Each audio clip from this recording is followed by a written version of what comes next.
egg toast for breakfast. Hi guys, it's me again. So today is gagawa tayo ng egg toast bread. So ayan, meron na tayong karahay at nakalagay na din yung ating mga ingredients. So ayan, at meron tayong dalawang slice na tomato and of course 4 slice of cucumber, and then meron tayong mozzarella cheese na pampalagkit. Sana all malagkit. So meron din tayong tomato ketchup pampalasa at saka mayonnaise na rin, of course. Hindi pwedeng hindi sila magsama dalawa kasi mawawala talaga ang nanam. So ayan na nga yung mga ingredients natin guys. So ano pang hinihintay nyo? At ayan, nabasag na nga natin yung itlog at nalagay na sa bowl. I-mix-mix natin para maghalo yung puti at saka yellow, nang sa ganun ay macharap siya guys. So ayan, at nilagyan natin ng sanjibel powder para pampawala ng langsa, ganun. So meron din tayong lettuce, of course pampasarap, pampagreen. So ayan, nakalagay na nga yung ating karahay guys.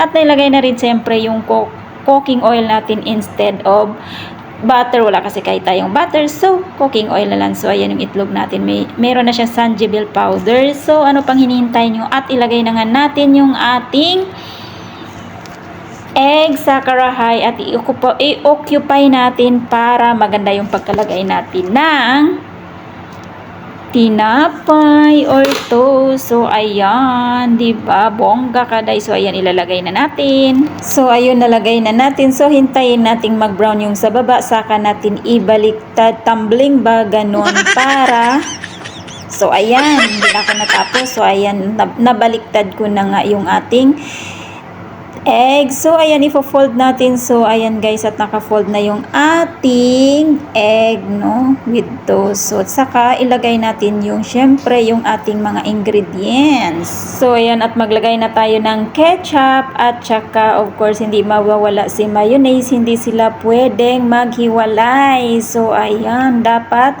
magsama silang dalawa. So at saka ipapatong natin ang lettuce, of course, pampagreen, diba? So ayan, at ilagay natin yung 1 slice of tomato, and of course isusunod natin ang 2 slice of cucumber, no? So at saka of course lagyan natin ulit ng mayonnaise at saka ketchup. Depende na sa inyo guys kung gusto nyo ng ketchup, ilang beses nyo lagyan. Basta ako gusto ko kasi yung ketchup. So ayan, para lasado siya. So ayan, at ilalagyan natin ng mozzarella cheese para malagkit. Sana all malagkit. So ayan, at tapos na nga yung ating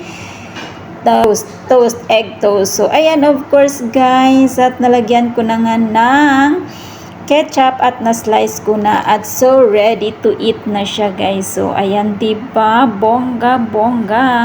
Andyan na tayo sa katotohanang malagkit na masarap. So ayan, at ready to eat na siya. So ano pang hinihintay? Kainin na natin siya. So tara guys, kain tayo ng egg toast, no? So ayan, yummy. So yun lang muna, hanggang dito muna ang ating video for today. So see you on my next video. Thank you for watching. Bye. God bless.